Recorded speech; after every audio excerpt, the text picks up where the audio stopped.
Hi, the Sultan of Silver here with you, and I want to talk to you about failure and a huge failure that I had. At least it felt that way to me. Let me just adjust this properly. Okay. Got a little more illumination going on. Let me see if that works. Hold on a second. Okay, that's a little bit better. I'm a big fan of science fiction, fantasy, and horror. And I like a lot of the older authors. I like Bradbury. I like all of the weird tales from the crypt, all the futuristic things, rocket ships, space travel, combined with a little fantasy, combined with a little bit of horror. And I've always been a fan of it. I read it so effortlessly. I have so much fun doing that. I love all space movies and space TV shows as a kid. But anything kind of science fiction, now anything AI, I love. I'll watch anything AI. Ex Machina, Uncanny, just incredible movies. But I tried to create a genre years ago of science fiction poetry. And it went over like a lead damn balloon. It did not go over well. And I'm going back probably 15 to 20 years. Now, I've been writing since I was a child.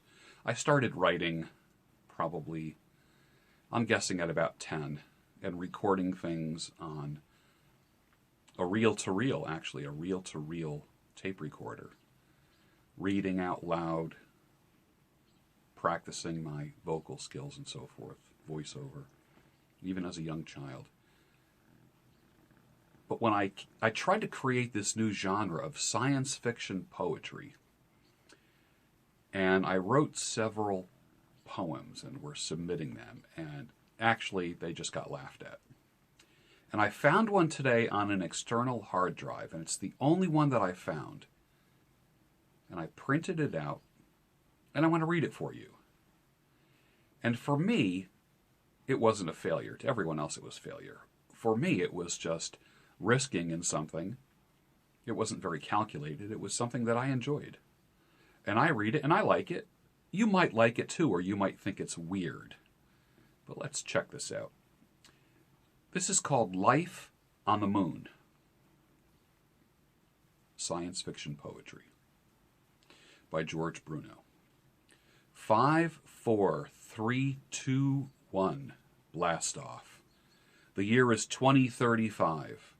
Technology has exploded. We're all still alive. I'm in the third colony. We'll be there soon. 7 years past the experimental phase of living on the moon. People aren't described as earthy anymore. And what about Mother Earth? And dance by the light of the silvery what? We cannot wait till the first birth. Science isn't so fiction. Star Wars wasn't so far off. We have theaters and malls there. It won't be long till there's golf. Stay buckled up. We'll be arriving soon to the 51st state. My new life on the moon. I liked it. It represented something that was futuristic.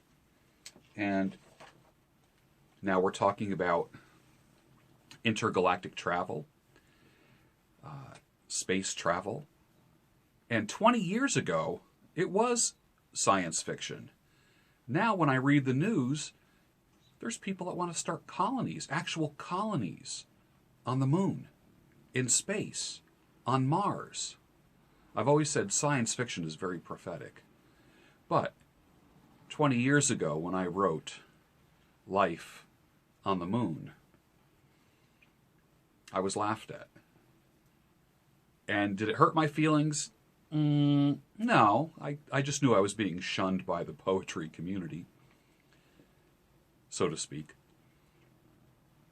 But it taught me to keep producing regardless of what people think. Now, I'm never going to, now maybe in the future this will be something. I have no idea. But I will tell you right now, what it did was it toughened me up because it helped me realize the world is not always going to love everything I do. And failing isn't a bad thing. It teaches you something.